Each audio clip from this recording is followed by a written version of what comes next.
Rabbi Mordechai here, and we're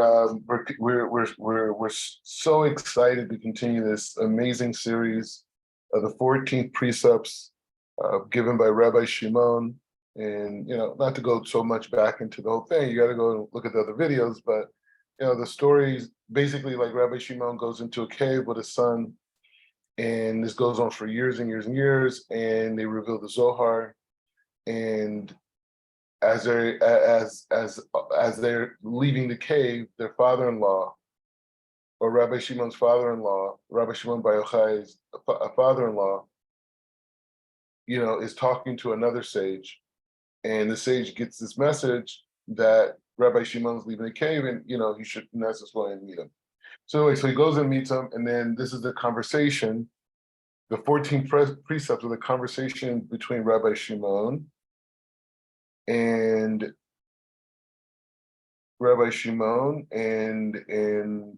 his son, Rav Elazar, and Rabbi Pinchas, his father-in-law. Right. So we went through the first. We're on the sixth precept now. We did the first 5. Now the thing is, I'm not going to recap the last 5. I don't know. I don't feel like doing it. Like I think the classes speak for themselves. They're all there. Just going to look at the other videos. So the 5th precept, which is interesting, it's a verse in Bereshit 1:20, and the verse reads Yishresu Hamayim Seretz Nefesh Chaya. Right? He says, and let the water swarm abundantly with living creatures that have life, right? And so Rabbi Shimon says in that verse, there's 3 precepts in that verse, right? And so the one of the precepts is TORAH study, which we explained in the last class. The second is to have children, and the third is to have to circumcise a male child on the 8th day. These 3 precepts can be found inside of it. So we learned in the last class about the idea of the Nefesh Chaya being this connection to this holy soul that Israel receives when they learn the Torah. Men and women, they receive a holy additional whole soul that gives us these abilities. And the verse continues, it says Ve'of Ye'ofef, right? And he says, and he's saying that these he said, let the birds fly above, in essence, the earth. It continues on ZOHAR'S, right? Let the birds go. And so Rabbi Shimon says those birds and those wings are malakim, and the people who learn the Torah that receive this nefesh chaya become, like, in essence, like holy souls, like angels to Hashem, right? So they're saying that. So that's over there. So now we're going on to the 6th precept, drum roll, to procreation. So it opens up. It opens up this idea.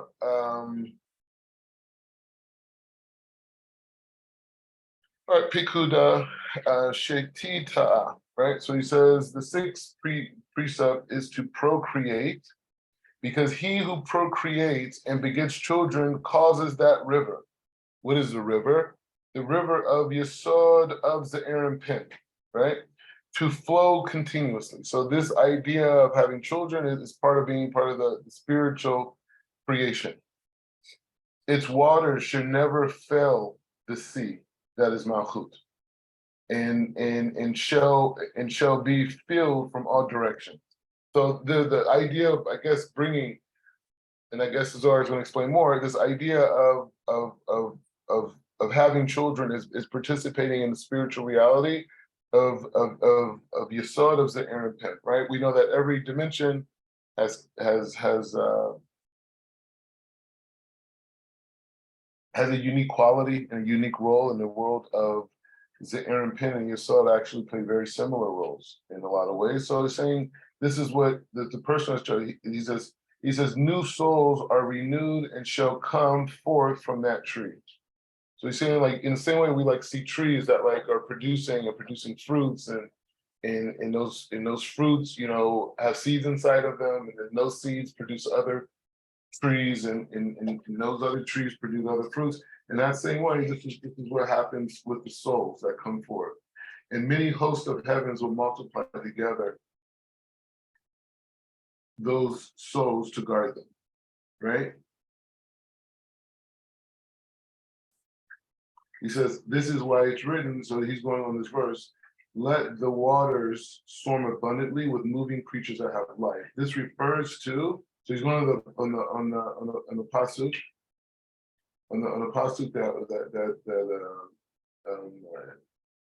Yishresu Hamayim Sheretz Nefesh Chaya. He's saying so that this communication, this Torah, this pasuk, is referring to the sign of the holy covenant, the river that flows and comes forth as it is water, swell and move and swarm with innumerable souls from that living creature. Wow. So this is saying, in essence, how do you say it the right way? He's saying that that is actually expressing the male's ability to have many souls, and they swarm, like almost like the whole reproduction process, or the male expression of his participation in that reproductive process through intimacy, that gathering, that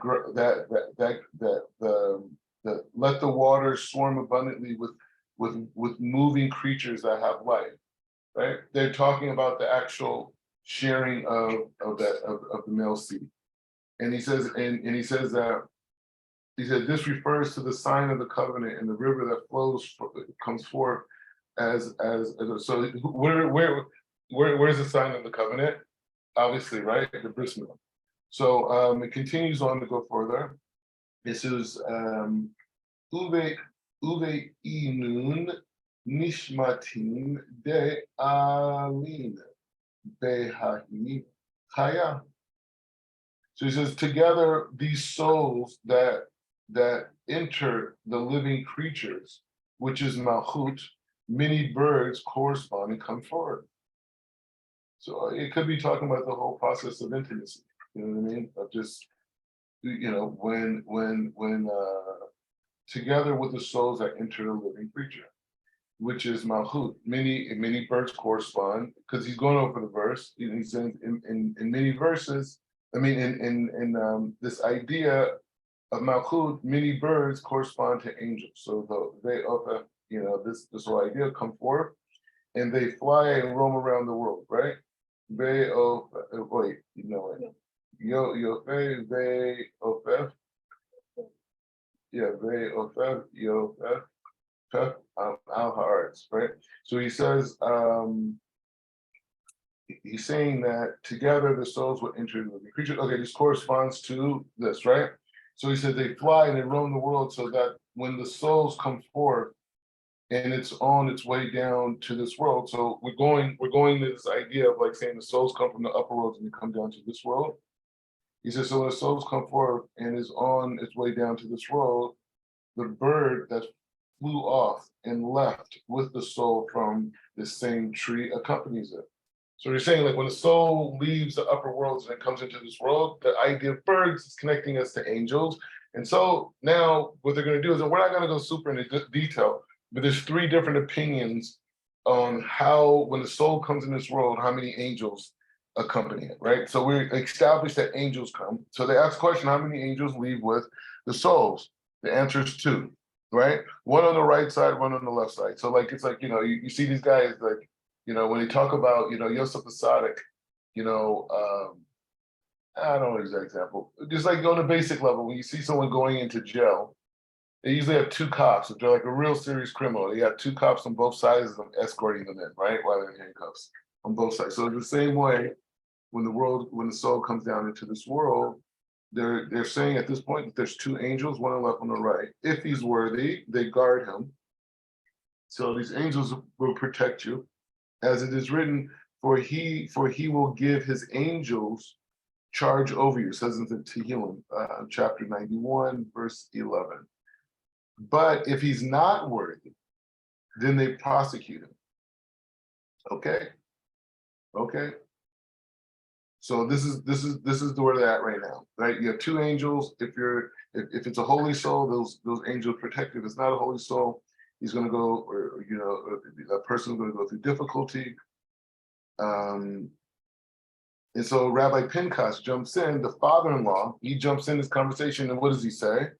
He says that there are three angels that are guarding over a person. If he's worthy, as it's written, there will be an angel over him, a defender, a one among 1,000 to declare to man what is right. It says in Yeo, right? Chapter 3, verse 23. He says, if there will be an angel, this is one. A defender, this is two. One among 1,000, this is three. So he's bringing this verse to say, no, there's three angels that come down with the person, right? Okay, it's getting wild. So first start with two, now three. So Rabbi Shimon comes in and says, Chamesh. He says, no, there's 5 angels.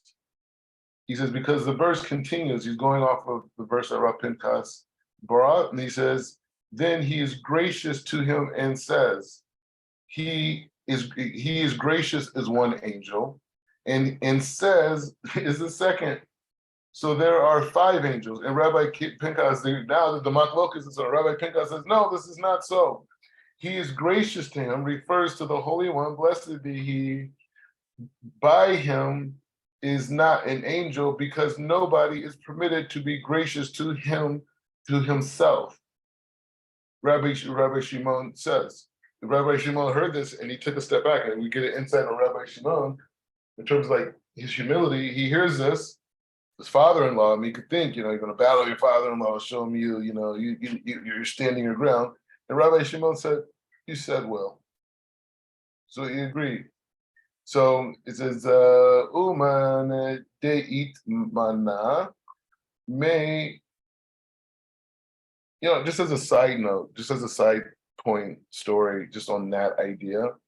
And this is obviously not in the Zohar, this is a personal story, but it's a story I've always talk about, and I love this story. But it's a story about Stephen. It's a story about Bill Gates and Michael God, I can't think of his name right now. The CEO of Oracle, Larry Ellison. He used to be CEO of Ellison. So they wrote in his memoirs, because I used to read a lot of business books. I mean, I still do, but they're just, they're written by sages, right? But when I was young, I read the book, and so it was a really amazing story that always stuck with me. And the story goes like this. So basically, Bill Gates calls Larry Ellison one day. He calls him in the office, and a little background, Bill Gates, is the CEO of Microsoft, one of the largest software companies ever. Larry Ellison, who's calling, was the CEO of Oracle at the time. Oracle was one of the top software providers for B2B, business to business practices, as where Microsoft was also in business to business, but they were known for, their operating systems, for, everyday computers and that type of thing, right? Like people's household wasn't, directly business. Anyway, they're both giants, multi-billion-dollar businesses. So Bill Gates calls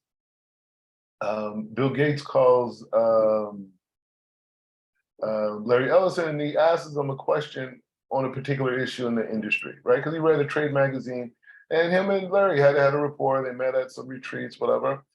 And so, he called Larry Ellison, and Larry, he called him on the phone. His secretary, the story is like Larry Ellison's secretary tells him Bill Gates is on the phone. He picks up the phone, and so he says Bill Gates asks him these questions. And Larry Ellison, the way that Bill Gates asked the question, he was kind of like inferring a particular position, like saying that this is what he sees out of this, right? Or this is what's going on. And so Larry Ellison, responded, and he had a completely different take on it. And they kind of went back and forth for a minute. And in the middle of the conversation, Larry Ellison recalls that Bill Gates in the middle of the conversation said, hey, Larry, I got to go. I got to jump in this meeting. But, whatever, right? He said, okay, fine. And they got off the phone.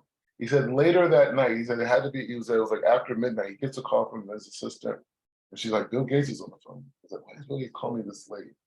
And Bill Gates calls him and he says, Larry, I thought about it. You were 100% right. Absolutely brilliant. Thank you.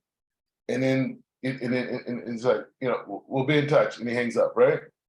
Type of thing. And so Larry Ellison said that he sat there and he said the way that Bill Gates said it, and the comfort and the safety he had saying that I was right, he said, basically gave me goosebumps. My hair was standing up straight. He said, because at that moment, I understood why Bill Gates is Bill Gates. Bill Gates is Bill Gates, not because he wants to be right. Bill Gates is Bill Gates because he wants the right answer. And it doesn't matter if that answer is his answer or someone else's answer, whatever, he just wants the right answer to utilize for his objectives. And he said from that moment on, he said he never shared ideas with Bill Gates because Bill Gates, will just take that idea and run with it. So anyways, it shows a certain level of humility with ambition, right? A lot of times, we think about humility and these things, we think like, oh, someone, who doesn't want so much, someone who's not going to make waves, someone, who's not so opinionated. He said, no, humility is being open to Hashem's bracha, right? Being open to it, to be a vessel for it, right? And by being a vessel for Hashem's bracha, you have to get rid of the ego that may make you feel that you know what the right thing is or what the right thing to do is, right? You may be wrong, right? And you want God to reveal to you if you're wrong. So you have to take all information in and process it, right? And you want to process that information because you just want the right answer. Who cares about being right? You want to win, right? You want the Super Bowl championship. So anyways, so that's the story over there. So we can connect to Rabbi Shimon. So it says, Uman deit mana mifriya urvia. Like different words, it's like Aramaic words. I'm trying to figure out what they're saying. Kiviyako. All right, so it says, so it's going back. It's going back now into regular discussion, and we shouldn't lean on books. He who abstains from procreating, right? So these are the guys who say, I'm not going to have children, right? Israel, we're talking about people who are have the neshama of Israel, not like whatever. It's almost maybe better they don't, I don't know. But the point is saying he who abstains from procreating belittles, so to speak, the form that includes all forms, which is the form of man. He blocks the flow of water of that river of Yesod to Ze'eranpin, as he renders defective, as he renders and defects the sign of the holy covenant from all sides. So this light that's supposed to be revealed, and he's not. He's now defiling his covenant. So he's not. You have some people who are more pure because they have like other religions. I think it's like they're pure from abstaining, not being sexual, not like that's a state of purity, right? So here the Torah saying you are damaging the Yesod. You're not purifying it. Of such a person, it is written. It says in Yeshaya. It says. Yeshaya, sorry. And it says, and they shall go forth and look upon the carcass of the man that have rebelled against me. He said, and he's saying, against me for sure. So he emphasizes it. He says, this is said about the body, as a soul shall never enter beyond the curtain. This means that it shall never be close to the Holy One, blessed be He, and it shall be banished from the world. So this is what happens when a man does not utilize his Selam Elohim to procreate and be like Hashem.